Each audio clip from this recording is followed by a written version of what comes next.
हमारे इस चैनल मैथिली गंगा को लाल बटन दबाकर सब्सक्राइब करें व घंटी के निशान का बटन दबाएं ताकि सभी नए वीडियो आप तक तुरंत पहुंचे बिल्कुल मुफ्त। बाबा हो बाबा, जेहने कलयुग आबि गेलै तेहने पंडित सब भ गेलै। अरे तोरी के ई त सबटा समेटने जा रहल छै। कनी आई बचिए कर पंडित जी, जनी जाय तक चक्कर में पड़ल छी। देखब बचल खुचल दांत सेहो ने बाहर भ जाए। पूरे हित बभना एक राती नून ले, एक राती नून लकारया खखना। पूरे हित बभना एक राती नून ले, एक राती नून लकारया खखना। पूरे हित बभना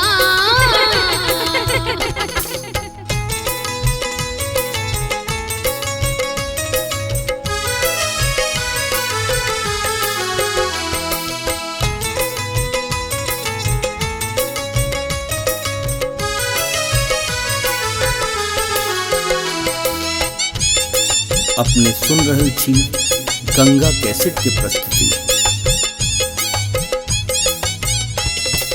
दाल देलो चाउर देलो गेला अंगना। दाल देलो चाउर देलो गेला अंगना। एक राती तेल ले, एक राती तेल लकारया खखना।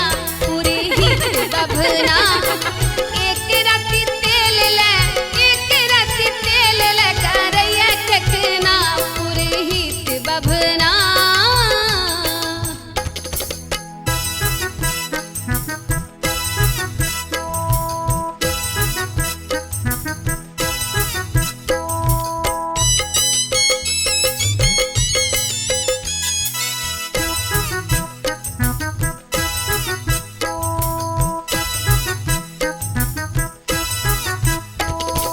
धोती देलो कुर्ता देलो गेला अंगना। धोती देलो कुर्ता देलो गेला अंगना। एक राती तानी ले, एक राती तानी लकार खखना। पूरे हित बभना एक राती तानी ले, एक राती तानी लकार खखना। पूरे हित बभना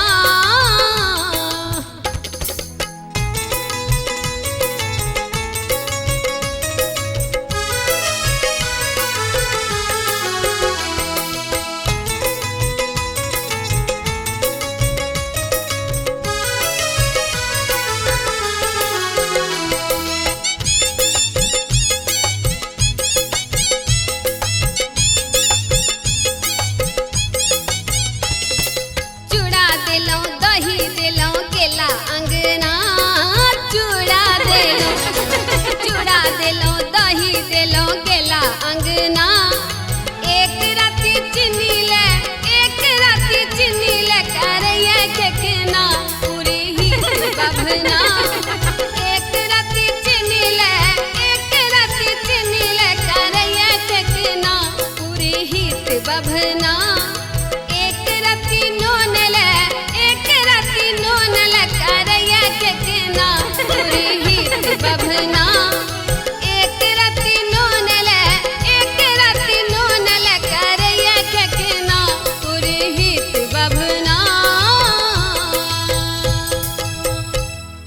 हमारे इस चैनल मैथिली गंगा को लाल बटन दबाकर सब्सक्राइब करें व घंटी के निशान का बटन दबाएं ताकि सभी नए वीडियो आप तक तुरंत पहुंचे बिल्कुल मुफ्त।